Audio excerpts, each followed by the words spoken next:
Good morning and welcome back to another episode of Monday Coffee with the Doll.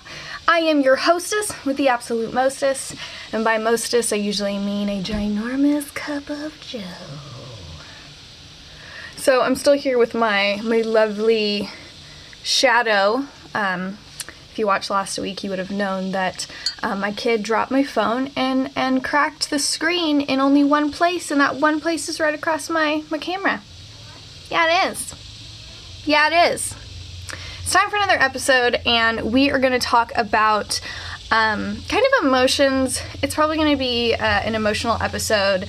We lost two really influential, iconic people just within this short amount of time, and I thought that I would take this moment to kind of talk about that topic because I've really been struggling with it this past week. I have.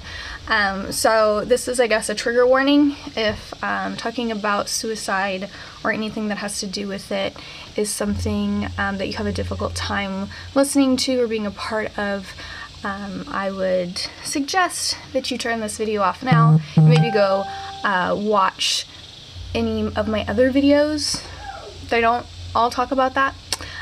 But we are going to talk about that, so know that I love you, and if it's time for you to take off for this episode, I definitely understand, but we are going to just jump into it. This isn't a good look for me. Did you see that? I'm going to put this down. Yeah, I'm going to put that down. So, over the past week, we have lost two really amazing and creative, beautiful human beings on this planet, Kate Spade and Anthony Bourdain. And if you don't know one, you definitely probably know the other if you don't know both. Both of which took their life this past week. And it was really difficult. Hearing about Kate Spade was very shocking, you know. She's an amazing designer. She's done so much for, you know, not just the fashion industry, but women, you know. Somebody like her that's so just a boss, you know. She's got her own company, and she's so creative and so powerful, and she has a daughter, a teenage daughter, and she's doing all these beautiful things, and you kind of just get wrapped up in how inspirational a woman like that can be, for not just somebody who's into that type of stuff like I am, like fashion and the industry and designing and, you know, just that whole creative aspect, but just for women in general, because you have this strong force that had a dream, and she chased it, and she was very successful at it. And you know, she had her ups and her downs and her struggles that came at her from all different directions,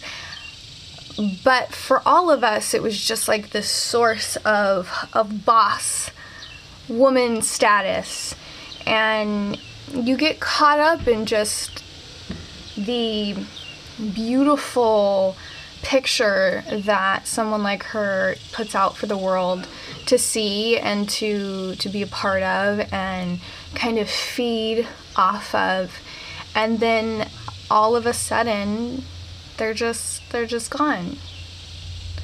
And the internet goes crazy, of course. The internet always goes crazy, and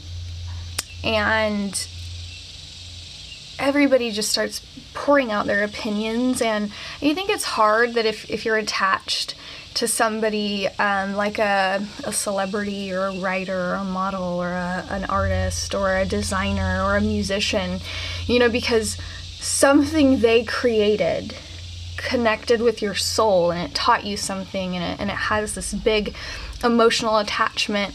So when somebody like that commits suicide, even like Chester from Linkin Park, you know, so many people felt connected to him because of the music he put out. They felt this deep, heartfelt energy, you know, exchanging connection. So when that person is gone, I can understand, people lashing out and feeling like they have a right to speak their mind or speak their piece, or call names or say how they feel about that person's choice, because you feel like something's been personally taken from you when you lose somebody like that that's had that kind of influence on your life. And it's the same with Anthony Bourdain. My boyfriend and I watch him all the time. That's one of the shows we like to binge on, is all of his.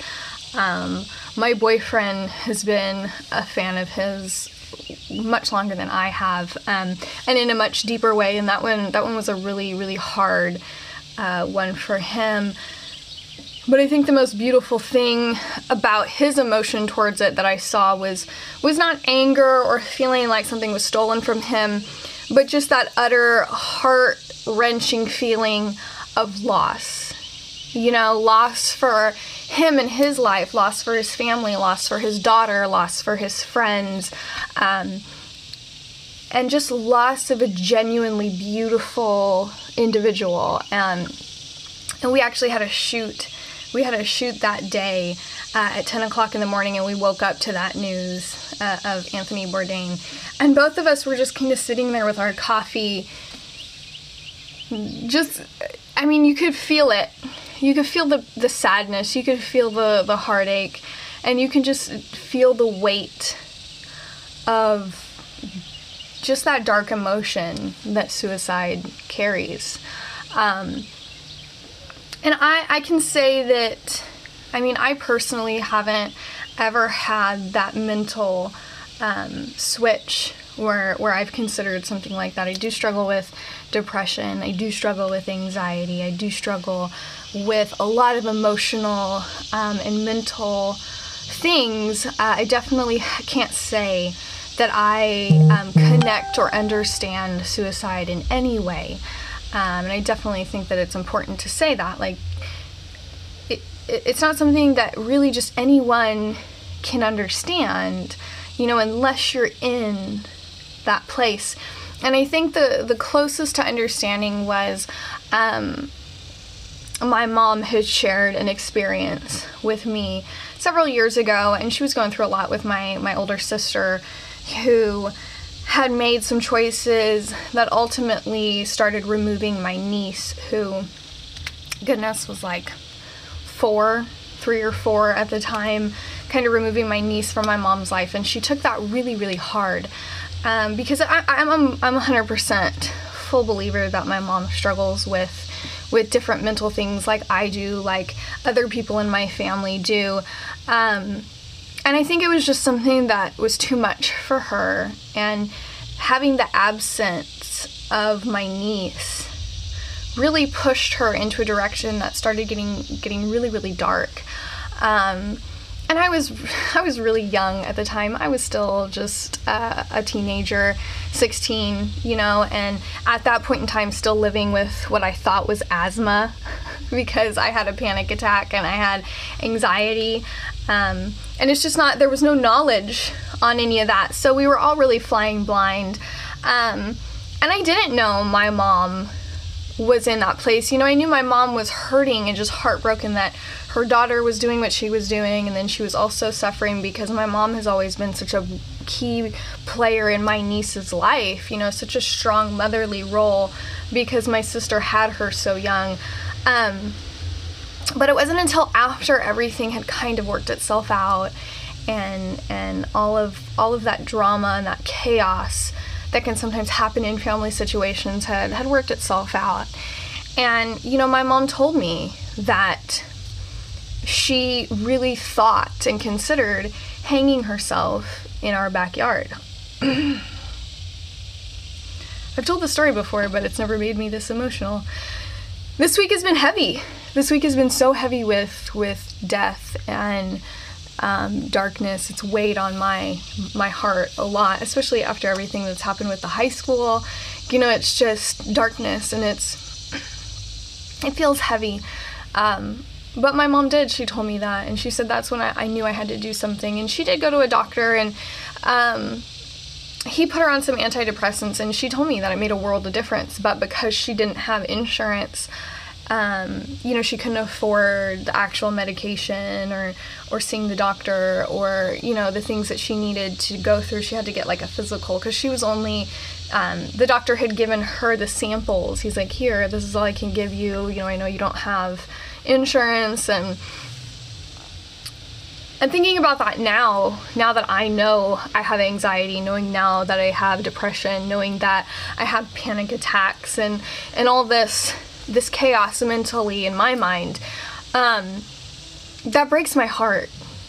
It breaks my heart that the time that my mom did seek help for such hard things, thinking about killing yourself, that's enough. Even having that thought, whether you go through with it or not, whether or not that's the only time you have it, you were still in that place. And the fact that my mom couldn't pursue the things that could help her really hurt my heart. And it makes me think, like, maybe if she could have, maybe I wouldn't be where I am not having her in my life right now, I guess. Like, what could have been different? But it was hard, it was a hard thing to listen to. It was a hard thing for your mom to share with you. And, so I can say that I've seen it from that perspective. Somebody in my life who I love, like, more than anybody. Like, if I would eat prison food for anybody, it would be this girl. Like, she's my entire world. She's my soulmate.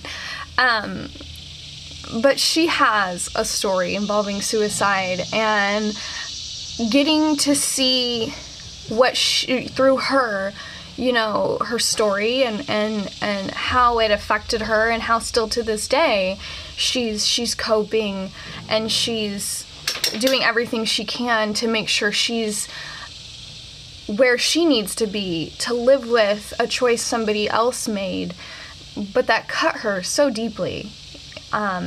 And it was life-altering. It was life-altering for her. And seeing that kind of stuff from somebody who contemplated to somebody who lost someone from, there's so many different perspectives.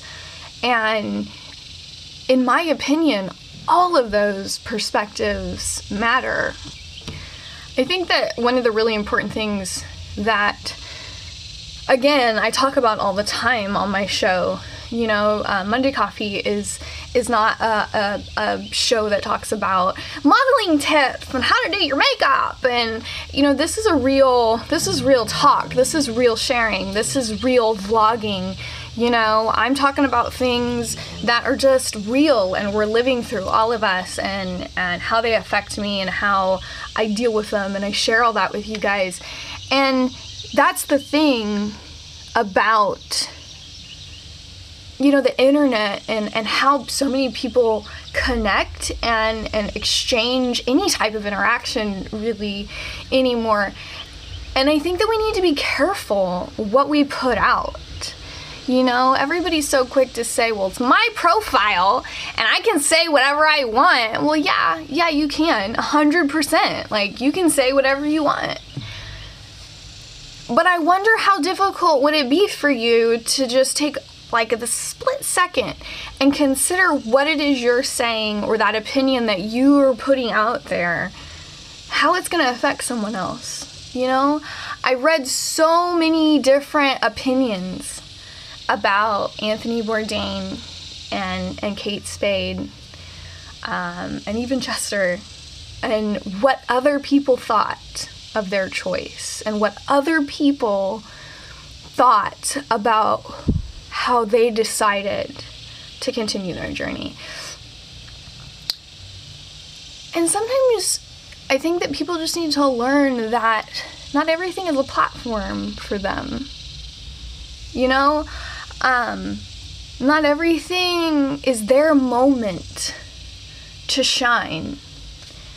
And I think a lot of people think that the internet has given them the right to have an opinion on everything. Can you have an opinion on everything? Yeah, you can. Do you have a right to, technically? Should you? No. You know, everything's gonna affect you how it affects you, right? And there's nothing wrong with living in your emotions, and there's nothing you can do about how you feel about things. You know, when you hear about something, how you mentally, you know, perceive that and how you process it, and that emotion, whatever emotion it gives you, you have a right to that. You know, it's not bad that you have an emotion or opinion on something, but you don't always have to be so bold as to push it out into the world, because sometimes those opinions are just opinions. And sometimes those just opinions turn into really solid things that other people in the world grab onto and manifest on, that can lead them down the darkest roads. I wouldn't want to be, I couldn't live knowing that I was putting out, I would be miserable. There's no way I could live with myself. I would be absolutely miserable and just feel gross all the time if I thought I was constantly putting out things, or ever putting out things that just tear people down, you know, to where they're empty. They're just these empty shells, and the only choice they feel like they can make is to just check out. And then you have a lot of family and kids and friends confused and broken and hurt for the rest of their lives. But it's not our place. It's not our place to condemn their choice. We don't know. There's so much unknown. You know, people think that they just have it all figured out about everybody all the time. You don't know anything. As much as I share with you guys, there is so much about me that you don't know. And if I were to just stop everything that I'm doing and just decided that I was going to go off the grid, everybody would have their own opinion, but nobody would know. Nobody would really know why I made that choice if I didn't openly tell you this is why, you know? So I think sometimes we really need to learn to hold our tongue when putting out our opinions on others' choices and others' lives, and just spend that time reflecting on our own. Maybe that'll help other people do the same, and then we'll just have this process, you know what I mean? Just this chain reaction of amazingness. And do you guys hear those cicadas? My coffee's gone. All I have left is that black, thick mud at the bottom. Nope, not drinking that worm. Nope. So I guess I'd like to say in closing that things like suicide are very, very serious. It's not things that you joke about. It's not things that you take lightly. And I think it's something that we definitely all could be more kind in when we react to anybody, somebody who's even gone, you know. Instead of focusing on anything negative or what you think, continue to find light and spread it, because that's really the only thing I think that's going to change the world at this point, you know. Also, I think being open about feeling darkness at all, I think that it's really important that everybody has some type of source, some type of security that they can go to and be like, I need help, I can't anymore, I need someone. And a lot of people don't have that. Like my mom. What if she could have gotten help? What could be different now? And I think that's why I teamed up with BetterHelp when BetterHelp reached out to me and said, you know, we watch a lot of your content. A lot of your content talks about depression and anxiety, and you've raised money for suicide prevention and awareness, and this is clearly something important to you. And I said, yes. How do I get involved? You know, and I really like BetterHelp because is it something that you have to pay for? Well, yeah. Is it something that's totally way more reasonable than any other therapy or counseling? Yeah, definitely. I personally like it because I suffer with social anxiety really bad, and the idea of even going out of the house to talk to a counselor terrifies me. And with BetterHelp, I can text. I'm way better at explaining myself through words anyways due to past traumas. So I love being a part of BetterHelp. And it's definitely something I would recommend you guys checking out if you are struggling mentally with things and emotionally with things. There's nothing wrong with reaching your hand out and saying, I need help.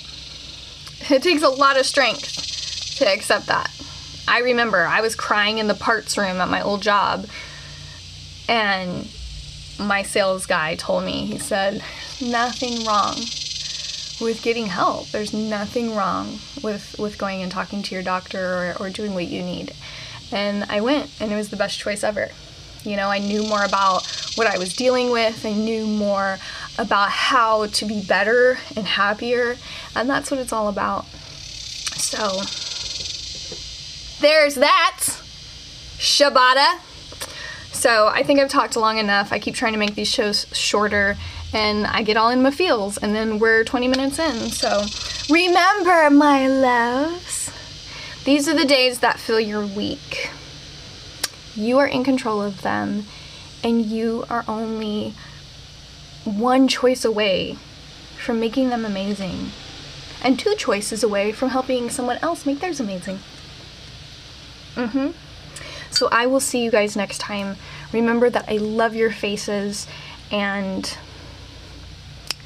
I'm really happy that you guys share your time with me. So, bye! Oh, no, mud coffee. We need to go. If you or someone you know needs an outlet, needs somebody to listen to them, needs just an ear, a shoulder, BetterHelp has licensed therapists and counselors of every sort that cater all the way down to your sexual preference. Non-binary, there's somebody there for you. I love things that go out of their way to broaden who they can help, and BetterHelp does that. So if you are looking for somebody to give you that ear, or you know somebody who could use the help, follow this link. It's not really a link. You can type it in. I'll put the link below. But BetterHelp is there for you, and so am I. And I hope that you get the help that you're looking for, because you deserve it. And you can always send me an email. There's always a chair at my table for you.